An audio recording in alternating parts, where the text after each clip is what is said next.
Bonjour à tous et bienvenue dans cette nouvelle vidéo. Aujourd'hui nous sommes à Plopsaland de Panne. Je suis parvenu ici depuis l'hiver dernier, je dirais. Oui, 2023, début de saison 2023. Là du coup je suis toujours accompagné de Johan, de Clem, de Thomas, de Sucrim Coaster and c'est tout. Et on va à Plopsaland du coup. Are you ready?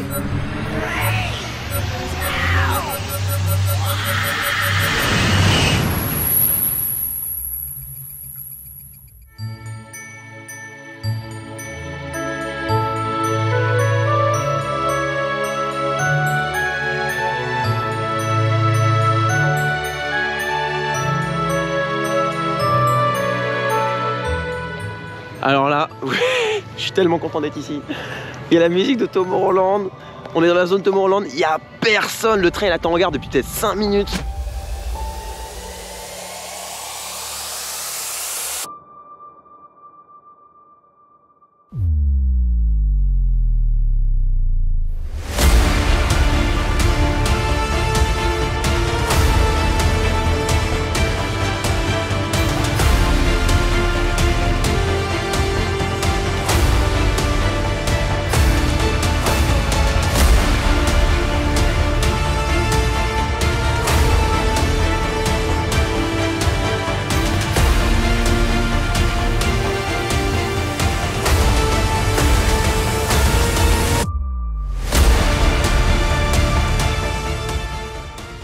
Nous sommes sortis de Ride to Happiness, très bien. Alors là on est le matin, il est censé être froid. Je sais pas, il y a un petit mode boost vu qu'il fait 7 degrés, donc autant vous dire, faut un peu launcher correctement.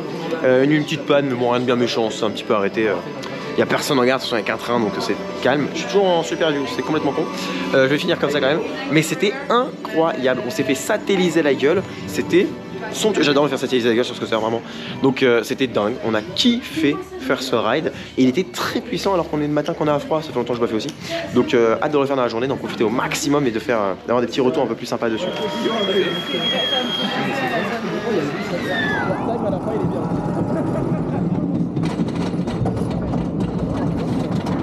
Oh la vache!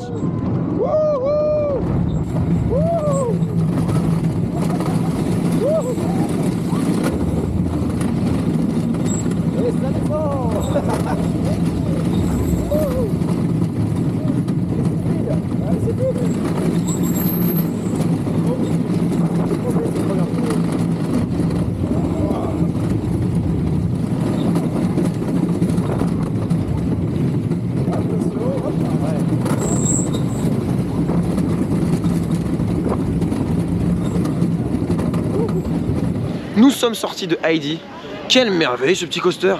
C'est fluide, c'est fun, ça bombarde. On était au premier rang, c'était juste trop bien quoi. C'est vraiment, c'est ce qu'on demande. Un parc comme ça, c'est parfait comme attraction, vraiment. Et j'adore cette attraction. Elle est très belle en plus, les trains sont super confort. Enfin, là vraiment, ça ne bougeait pas quoi. C'était fluide, mais waouh. Genre, c'était plus vite que beaucoup de coasters en métal quoi. Trop bien. C'est là qu'on se dit si GCI avait retraqué, donc c'est GCI, c'est le constructeur de cette attraction. Si c'est eux qui avaient retraqué Tornado de Zeus, on va peut-être un truc avec moins d'airtime, mais qui serait beaucoup plus agréable. Après là on est sur un truc beaucoup plus petit en termes d'attraction, mais non c'est hyper fluide, c'est trop bien, c'est trop cool. Là nous allons faire ça. C'est l'espèce de ploup, l'île aux pieuvres de Frépertuis, mais version Plopsaland avec une théma un peu particulière, mais ils sont beaucoup plus vieux aussi. C'est pas aussi beau que ce Frépertuis évidemment, parce que Frépertuis c'est Fredo qui a dessiné les véhicules, donc forcément c'est magnifique. Mais du coup on va faire ça, c'est toujours très fun cette attraction. C'est ce que Jérôme adore faire. Très bien, très fun, gros kiff à chaque fois, on s'amuse beaucoup à faire cette attraction. C'est génial, toujours beaucoup de plaisir et très surprenant le côté, on arrive, on se rend pas compte qu'on va glisser autant dans l'eau. Et donc c'est toujours très surprenant, très bien. Voilà, gros kiff. Et là moi j'attends devant K3, j'ai pas envie de le faire. Le coaster est pas mauvais, mais la musique, là je prends la musique dans la gueule quand même, mais la déco, je peux plus le faire, ce coaster il me saoule. Là j'ai pas envie de le faire, donc ils sont allés de faire K3, je les regarde et je les attends à la sortie, puis après on va aller faire d'autres petits trucs. C'est mieux qu'RTH. C'est sûr. Et dire que Sucrim va me faire monter là-dedans. Alors Sucrim est dedans, il a vraiment pris ce courage de main parce que là il n'est pas envie de monter du tout, mais il est monté dedans. Il y a Thomas et aussi Johan qui sont dedans et c'est bloqué. Alors ça va, c'est bloqué à quoi? À 15-20 mètres. Mais coucou. C'est bloqué à 15-20 mètres, mais c'est bloqué quoi. La pire crainte, forcément faut que ça arrive Le jour devant où- moi. Ouais, j'ai déjà vu souvent en panne celui-là. Oui, c'est vrai. Enfin, ça arrive, c'est normal. En vrai, ça arrive, il n'y a rien de grave, de dangereux, mais de très flippant pour quelqu'un comme moi qui n'a définitivement pas envie de monter sur cette merde. Même si c'est très joli, je pense que ça doit être sympa en termes de sensations, mais voilà, là c'est juste chiant en fait, puisque du coup, bah, ils sont là. Nous nous dirigeons dans Anubis.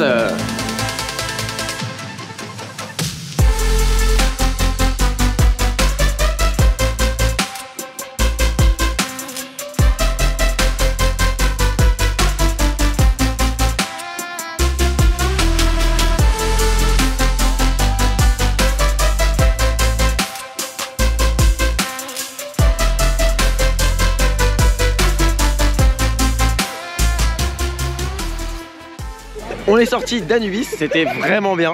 Et en vrai, c'est ouf parce que ce coaster, on était au premier rang. On arrive et vraiment le premier launch est très surprenant, très vénère, très tonique. Gros airtime sur le top hat, c'est pas souvent que je l'ai. Donc là, très content. Et alors après, par contre, c'est vraiment, alors ça bombarde. Mais c'est vrai que le parcours, je trouve un peu bon, un peu plat. Et surtout, en fait, c'est les véhicules, ça tape, ça bouge beaucoup. Donc ça casse un peu l'expérience. Moi, ce que j'aime beaucoup, c'est la fin avec l'espèce de flash spin, la version à plat, qui est franchement cool. Mais sinon, bon. C'est un parcours pas déconnant mais pas non plus incroyable. Là on se dirige vers en fait la zone pour enfants et il y a une nouvelle zone en fait qui s'appelle Boomba, je sais plus quoi. Et Boomba du coup c'est un personnage. Boomba il a sa zone maintenant qui est une zone indoor avec un petit dark ride qui je crois a un débit éclaté au sol. Mais en tout cas voilà, on va aller dans cette zone là qui est toute nouvelle. Quand je suis ici j'ai toujours une forte pensée pour les bouilles Jérôme et Sandy. Ils écoutent beaucoup de musique de Plop. Donc là tout ce qui passe je le connais par cœur. Un bonheur. Bref là on arrive devant donc Boomba Circus, la nouvelle zone indoor.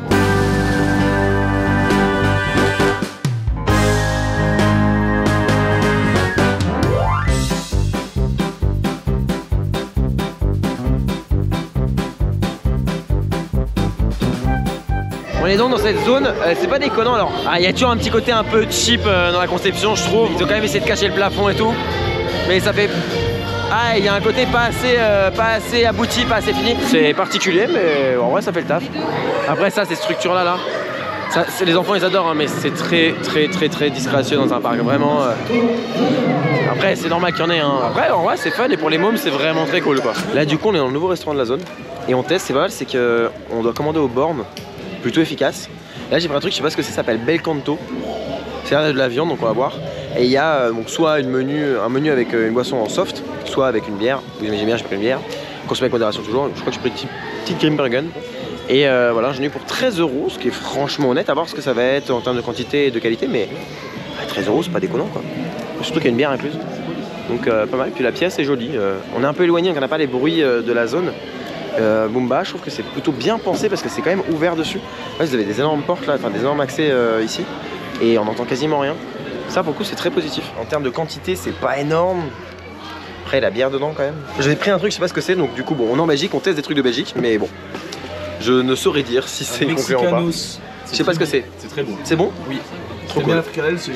Ouais, c'est pareil. Une portion, ouais, 13 balles, ça fait un peu rush. Ouais, ça fait un peu rush. Nous sommes sortis du restaurant. Alors, 13 €, c'était pas ultra copieux, c'était bon, en vrai, pas déconnant. 13 €, c'est pas cher, c'est pas trop cher. Alors, pour un prix parc, toujours, je précise, mais on va dire qu'on est dans les zones, voilà, c'est pas. Je m'attendais que ce soit vraiment pas cher, et en fait, non, vu la qualité et la quantité, ça reste juste un prix normal. Donc voilà, il y a aussi un Dunkin' Donuts, voilà, je vous le dis parce que devant ils en ont mis un et c'est très beau comme boutique, enfin ça passe bien, j'ai même piqué un autocollant Dunkin' Donuts, voilà, ça me fait rire, d'accord, me jugez pas, c'est bon, je suis fatigué, on a fait Fantasyland hier. Du coup là on continue, on va aller sûrement sur RTH je pense, tranquillement, enchaîner jusqu'à la fin de la journée parce que c'est ce qu'il y a à faire ici et que c'est une attraction qu'on aime beaucoup, RTH, donc autant en profiter. Ça va, on paye. No stress, hein?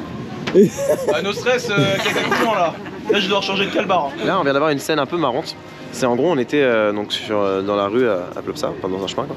Et en gros, il y a un stand de jeux, vous savez, les HB Leisure, c'est les mêmes qu'on a au parc Astérix, c'est la même société qui gère ça, parce que c'est pas le parc Astérix qui gère, et là, c'est pas Plopsa qui gère. Et du coup, on a un mec qui était incroyable, il est arrivé, il s'est foutu de la gueule de sucre, en disant ah, genre t'es une grosse merde, tu vois, en gros.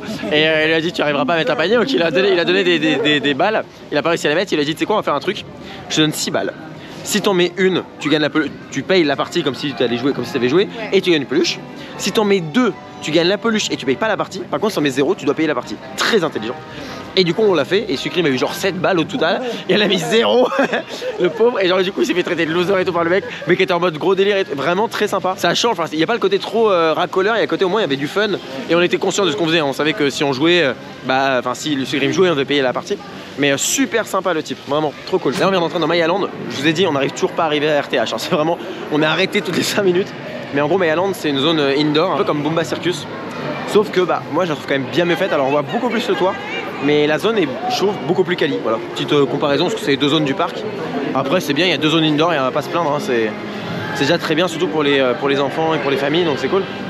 Mais voilà, cette zone là elle est quand même franchement plus sympa quoi. Franchement plus belle. Et même le côté jeu dans une cage comme il y a dans l'autre, pour enfants, là je trouve qu'il est mieux réalisé, c'est dans un arbre et tout, je trouve ça meilleur. Voilà, les petites attractions, enfin j'aime, cette zone là est vraiment cool, et vraiment quali pour le coup. On se dirige vers Ride to Happiness RTH, enfin j'ai envie de dire. Il tourne qu'à un train, il y a un des wagons qui est condamné. Alors qu'il tourne un train c'est normal, il n'y a personne, on est en plein hiver. Mais par contre qu'il y a un train qui est un wagon qui est condamné, c'est quand même con. Là on tourne sur 3 wagons au lieu de 4 quoi. Je sais pas s'ils ont le deuxième train, ça se trouve l'autre est en hivernage, ils ont 2 trains normalement. L'autre est peut-être en hivernage, ce qui les empêche de le sortir aussi, c'est fort possible. Bref, on verra.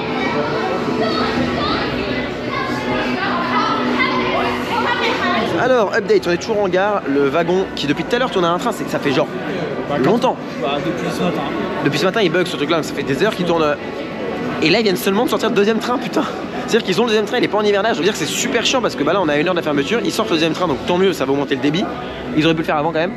Et deuxième chose, ou alors il faut tourner à 2 trains. Ah non, il faut tourner à 2 trains. Non. Et vraiment, on l'a vu sortir et les roues du dessus tourner, genre quand le train avançait, ne tournait pas pendant 3 secondes et se remettait à tourner. C'est-à-dire qu'il est très très froid le deuxième train.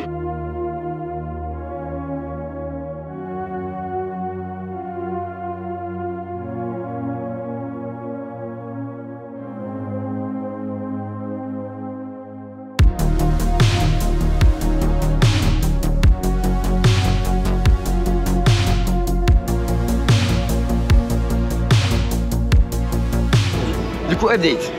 Ils avaient un train avec un wagon condamné. Le deuxième train était totalement là. Donc depuis ce matin, ils auraient clairement pu le mettre sur le parcours.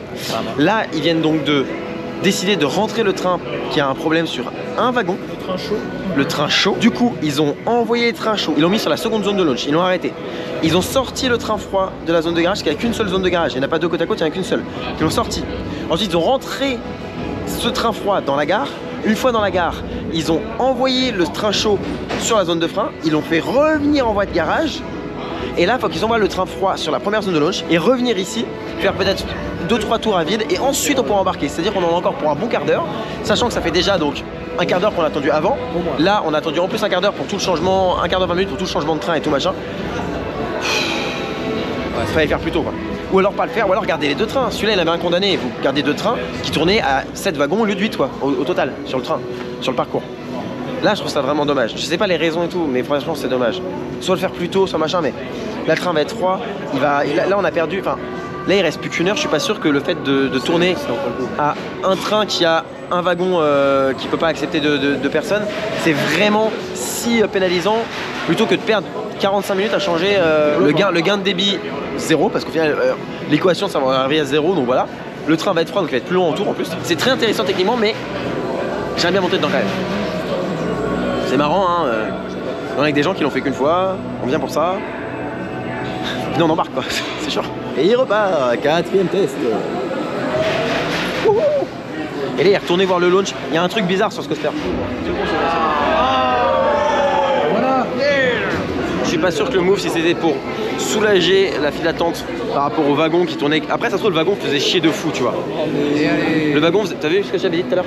Le wagon faisait peut-être chier de fou. Donc je peux comprendre. Là-dessus je peux comprendre. Mais franchement. Pas d'annonce, rien du tout. Ouais, pas d'annonce, rien du tout. Je pense qu'ils ont voulu gagner du temps, ils ont, je pense, fait perdre à tout le monde. Perdu sa mère. Et surtout, on a un train froid maintenant. Oh là là, c'est une usine à gaz ce coaster. Je me demande des fois si la technique peut l'assumer, j'en sais rien. Ah, c'est bon. la sortie pour rien. Et le train est parti avec des gens. Là, il y a quoi à la sortie? En marche arrière, on va se remettre chez. Oh la vache. Ah ouais, les bébés ça. Oh la vache. Oh, la drop, on va l'avoir au bon moment. Oh, oh, oh.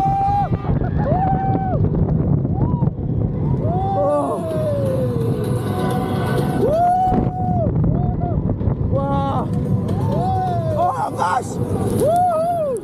On est sorti de RTH, c'était étonnamment très bon. Alors c'est pas le plus intense des rides que j'ai fait sur RTH, mais franchement pour un ride à froid, je l'ai trouvé excellent, vraiment excellent. Alors ce matin on le sentait un peu, et là sur celui-là le train j'ai l'impression que c'est encore plus, ça vibre, c'est un peu dommage. Mais bon après c'est voilà, un retour dessus. Voilà. Commencez pas à dire ah Etienne aime RTH, et ceux qui diront ça je les emmerde. Mais en gros, sachez une chose, c'est que ça vibrote un petit peu sur certains wagons, certains là peut-être qu'il était froid aussi et ça joue. En tout cas c'est un peu désagréable, donc il faut décoller un peu la tête. Mais sinon ça reste excellentissime en termes de sensations. Le premier launch on a un taquet monstrueux, vraiment un vrai taquet au départ, qui est rare sur un launch LSM, donc magnétique. Mais là vu qu'on a deux bobines côte à côte, je pense qu'il peut vraiment booster au départ et avoir un taquet assez intéressant.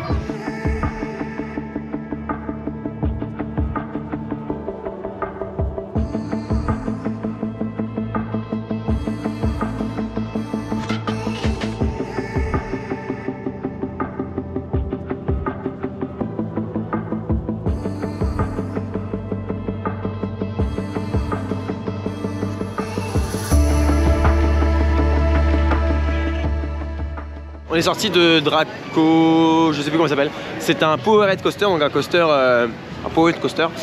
donc propulsé avec rail électrique, un moteur intégré. Bref, c'est un peu différent de ce qu'on fait d'habitude. Il est sympa, mais pas non plus délirant. Après, il bombarde bien au premier tour, mais il freine au second tour, et du coup, ça me frustre à chaque fois. C'est ça qu'à chaque fois, j'ai un petit truc de il freine beaucoup trop au second tour. Bon, on s'en fout. Ça reste un Powerhead Mac vraiment cool, et comme tous en fait en général. Et chose assez intéressante, ils ont ouvert le flume quoi. Il est vraiment bien ce flume, donc c'est cool de voir que le flume tourne.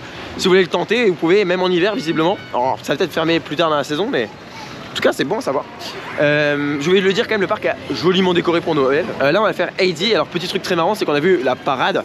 Et genre déjà les personnages c'est cool, ils sont dans des voitures décapotables, c'est marrant. Mais quand on prend une voiture décapotable, normalement on se dit une voiture décapotable pas trop cher, c'est des Merco qui doivent valoir une couille, qui sont entièrement floqués et tout. Il doit y avoir un partenariat avec Merco ou quelque chose comme ça, je pense. Mais c'est tellement drôle de voir ça à chaque fois. Et au final, c'est un peu bizarre dans les voitures. C'est vrai que on sort un peu du côté parc d'attraction, une bagnole qui passe avec des mascottes dedans. Bah force est de constater que c'est marrant à voir, donc pourquoi pas. Tous les gens du parc ont l'air très cool et tout, donc il n'y a pas de souci. Mais c'est vrai que c'est assez impressionnant. On sort d'Heidi the Ride, c'était extrêmement bien. Mais quelle folie!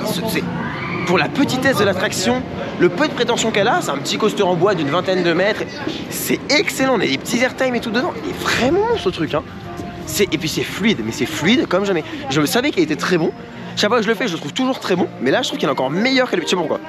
C'est vraiment une petite pépite quoi. Le seul défaut que moi j'ai trouvé, c'est qu'à certains endroits, le rail siffle très fort. Oui, mais je pense que c'est dû au froid parce qu'il ne veut pas tout le temps. Et c'est les coasters en bois. Tonnerre à une époque, non, mais Tonnerre, en début de saison, il sifflait, c'était horrible. Mais là, non, franchement, j'adore ce truc. Une merveille. Et surtout, moi, ce qui me rend ouf sur cette attraction, que je trouve vraiment incroyable, c'est que on préfère ça à Nubis en fait. Ah mais clairement. Parce que dans la globalité, et ça c'est mieux, c'est moins sensationnel évidemment, mais c'est mieux en fait. Tu t'attends pas à ce qu'il soit aussi péchu. Non. Et il est vraiment et très, puis très aussi, bon. ouais, aussi tonique et tout, c'est très bien. Donc très heureux, là on va sur RTH, on va essayer de faire un dernier tour d'RTH. Et par contre ce qui est ouf dans le parc, c'est qu'il y a vraiment une ambiance géniale de Noël. Et je trouve que là de nuit, regardez, ils ont des petites étendues d'herbe. Et en fait c'est éclairé comme si ça... Enfin, ils éclairent l'herbe comme ça fait des superbes couleurs et tout, ça bouge. Le parc est somptueux, il a un cachet réel de nuit. J'avais jamais vu de nuit ce parc là. Mais je trouve qu'il a un vrai cachet et côté Noël et tout est vraiment pas mal. À voir s'il n'y a pas des journées où il pourrait ouvrir un peu plus tard, peut-être à Noël. Peut-être que ça existe, hein, je me suis renseigné. Et quand la nuit tombe plus tôt, ça peut être super sympa. Oh non, c'est super beau ce qu'ils ont fait comme niveau des couleurs, c'est superbe. Aussi que je salue les personnes que j'ai croisées, les opérateurs que j'ai croisés qui regardent la chaîne, voilà. Petit coco, parce qu'ils sont adorables.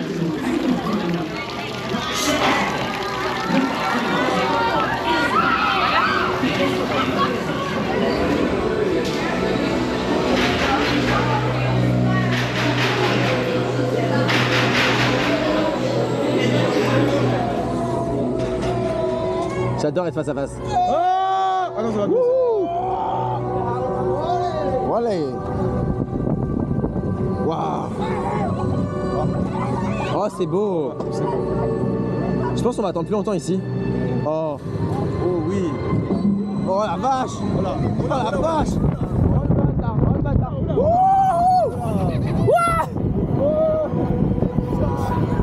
j'adore. Oh, j'adore. On en avance.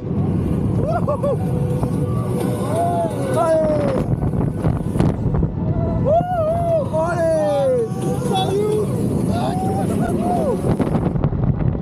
Wow.